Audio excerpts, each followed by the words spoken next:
Kung bago ka pa lang sa aking YouTube channel, please subscribe at i-hit ang notification bell para updated ka sa aking bagong videos. Kim Pao, tuloy na sa ibang bansa. Bakit kaya excited ang international fans? Ang buong kwento, alamin!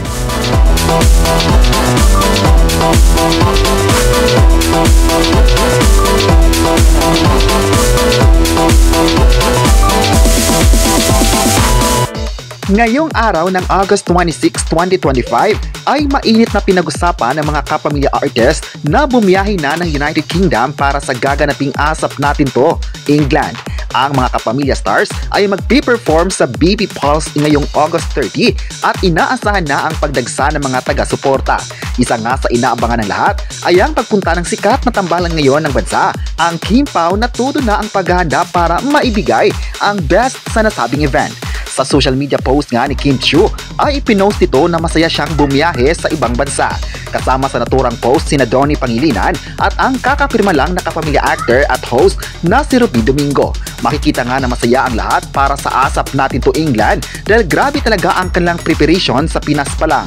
Sa rehearsals pa lang ay grabe na ang intense na salpukan nila sa mga performance at todo bigay sa mga sayawan at kantahan. Nagpapatunay lang ito na grabe ang excitement ng mga artista na napabilang sa variety show na ito. Marami pang mga kapamilya performers ang abangan ng mga fans sa ibang bansa. At ayon pa sa chika, punong-puno na ang venue nito dahil inaabangan talaga ang pagpunta ng mga ABS-CBN artists. Kaya ngayong umaga ay patuloy pa rin silang maghahanda pagdating sa United Kingdom. Abangan din ng mga tagahanga kung ano pa ang mga pasabog nila sa mga supporters sa ibang bansa. May nagsabi pa na malaking preparations nga ang ginawa ng kapamilya para sa mga taong patuloy na nagmamahal sa programa at contents ng ABS-CBN. Layunin nga ng ASAP na magbigay saya sa mga taong walang chance na makapanood ng kanilang idolo sa Pinas. Mismo ang ASAP family na ang pumupunta sa kanila para ibigay ang saya na gusto ng mga tao. Mas aasahan pataga na world class ang pasabog ng Kim Pao sa araw ng August 30.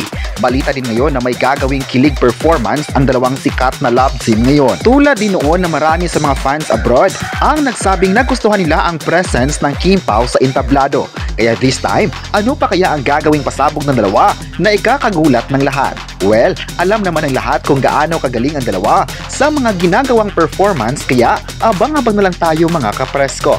May mga fans naman na nagsabi na excited na sila sa dalawa at humirit pa na sana mapapanood ang kanilang serye na The Alibay sa bansa nila. Kayo, ano ang masabi nyo na tumulak ng United Kingdom ang kapamilya artist? I-comment na kung excited ba kayo sa Kim Pao at huwag kalimutang i-subscribe ang ating YouTube channel.